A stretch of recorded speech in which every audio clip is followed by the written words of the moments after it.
Mercoledì 5 febbraio le notizie del TG di Prealpina. È stato un mercoledì nero per i treni. Lo sciopero indetto dal sindacato Orsa ha messo infatti a dura prova il traffico ferroviario lombardo con pesanti disagi per i pendolari. Problemi anche sulle autostrade, A8 in particolare paralizzata da un incidente questa mattina con code in entrambe le direzioni. Vediamo il servizio di Luca Spriano. Cancellazioni, ritardi, disagi. Lo sciopero indetto dall'Orsa dalle 3 di questa mattina alle 2 di domani ha messo a dura prova il servizio ferroviario regionale. Giornata da incubo per i pendolari anche nel Varesotto.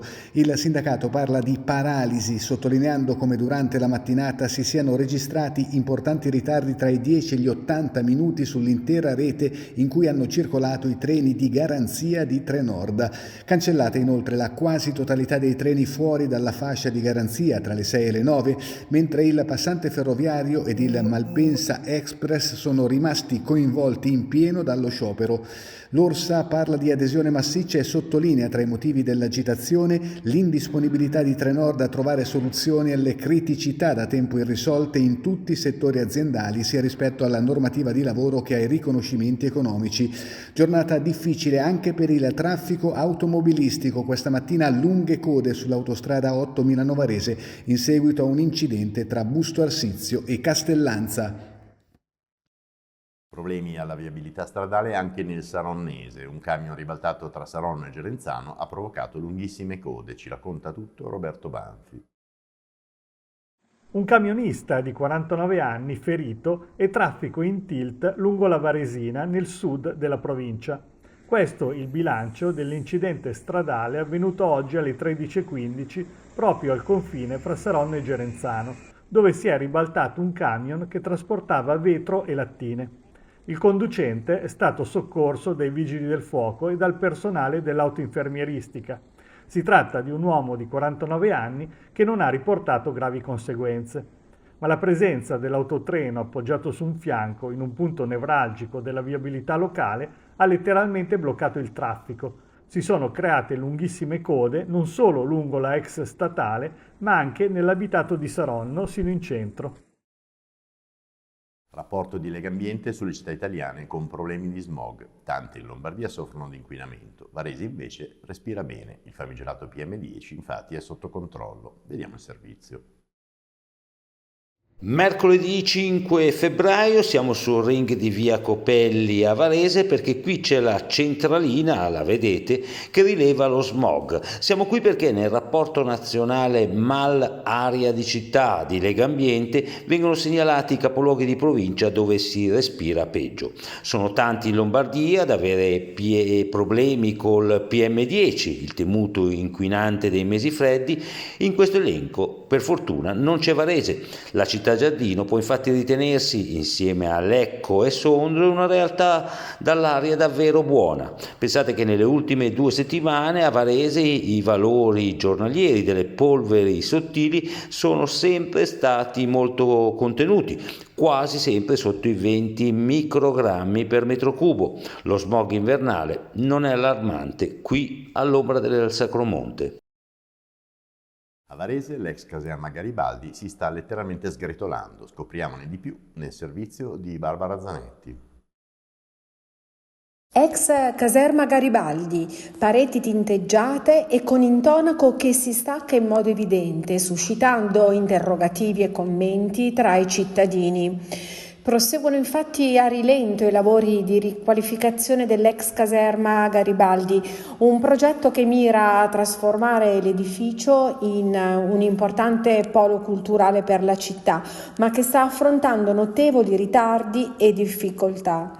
Il progetto, che dovrebbe restituire a Varese un polo culturale all'avanguardia, avrebbe dovuto già essere in fase di completamento, con la prevista inaugurazione degli spazi destinati a ospitare sale espositive e aree per eventi culturali.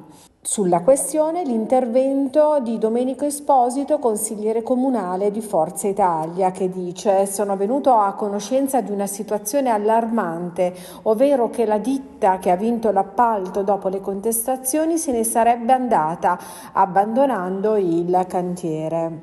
Dunque la conclusione dei lavori e del caso sembra lontana. Ancora a Varese e ancora in tema di edifici. Sono partiti i lavori che permetteranno la rinascita dello stabile dell'ex consorzio agrario. Vediamo il servizio. Poco più di un anno e l'elegante palazzo progettato a Varese dall'architetto Antonino Mazzoni prenderà nuovamente vita. Da tutti conosciuto come ex consorzio agrario provinciale, l'edificio che sorge tra via Magenta e via Piave versa in stato d'abbandono da anni, ma sta per essere riqualificato nell'ambito di un intervento di ampio respiro affidato all'architetto Alberto Osculati. Da pochi giorni è partito il cantiere, tra 14 mesi l'immobile di quasi 5.000 metri quadrati diventerà la casa delle assicurazioni, nuova sede di CRS Sinergie, partner di AXA Assicurazioni e di Italiana Assicurazioni. L'intervento si svilupperà in 2 step, si concentrerà dapprima sulla parte in marmo chiaro affacciata su via Magenta, più di 2.000 metri quadrati riqualificati che diventeranno uffici e spazi per incontrare clienti. Per quanto riguarda invece la seconda parte dei lavori, più lontana nel tempo, si interverrà sulla parte retrostante dell'edificio che oggi si può vedere passando davanti al palazzo. La politica resta in bilico la posizione del sindaco di Saronno Augusto Airoldi. Gli ultimi sviluppi dopo il Consiglio Comunale di ieri sera nel servizio di Roberto Banfi con immagini di Domenico Ghiotto dell'agenzia Blitz. Resta in bilico il futuro dell'amministrazione comunale di Saronno, con una mossa a sorpresa, dopo che già tutti gli assessori avevano compiuto i loro interventi, ma prima del voto, è intervenuto il sindaco Augusto Airoldi che ha chiesto il ritiro del punto all'ordine del giorno. Questo è il finale del Consiglio Comunale di ieri sera all'Aula Vanelli, dove era previsto il varo del bilancio previsionale, ma evidentemente il sindaco si è reso conto che non ci sarebbero stati i numeri per farlo passare e così ha preferito rinviare la questione data da destinarsi. Da tempo la coalizione di centrosinistra che governa la città è in grosse difficoltà, ha perso per strada molti consiglieri ed ora la teorica maggioranza e l'opposizione sono pari, 12 contro 12. Ago della bilancia la presidente del Consiglio Comunale Marta Gilli, indipendente, che sulle questioni politiche si è però sinora sempre astenuta. Venerdì 7 febbraio lo spazio Borsano Eventi a Busto Arsizio ospiterà il primo workshop economico organizzato dalla Prealpina, il tema Export e Dazi. Vediamo l'anteprima curata da Marco Croci. Si dice che il semplice battito d'ali di una farfalla sia in grado di generare un uragano dall'altra parte del mondo. Figuriamoci se dall'altra parte del mondo si registra il cambio alla guida della principale potenza del pianeta. Il ritorno di Donald Trump alla Casa Bianca sta generando conseguenze su larga scala tra politica interna, immigrazione e economia internazionale. Tra dazi commerciali, ambiente e competitività, che cosa cambierà a livello globale, in Europa e anche nella provincia di Varese? Trump ha annunciato di voler imporre i rincari fino al 20% per quanto riguarda le importazioni europee.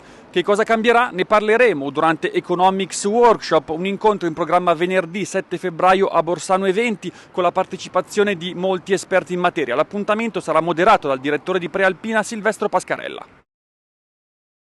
Formazione scolastica e lavoro, l'importanza della collaborazione tra imprese, università e istituzioni per il futuro dei giovani del territorio è stato sottolineato in questi giorni da Riccardo Comerio, presidente della LIUC di Castellanza. Ascoltiamo le sue parole raccolte da Lucia Landoni.